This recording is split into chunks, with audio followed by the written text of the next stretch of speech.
don't make someone else's life difficult, because Allah will make yours difficult. Create ease for other people. Help them. Talk to them with respect. See what happens to you.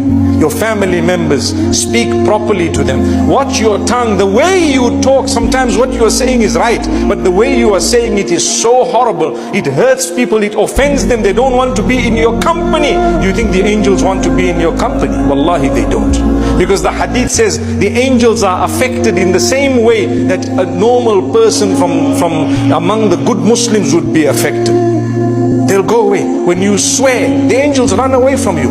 Which angels? The angels that are supposed to be hafadha, those to protect you, the angels of mercy and rahmah. They're gone. Protection. So calm down. You must have your tongue moist with the dhikr of Allah subhanahu wa ta'ala a lot. Don't say bad words. You don't lie. Don't cheat and steal and deceive. Because in that way your heart will be totally destroyed one day, and you won't know whether you're coming or you're going.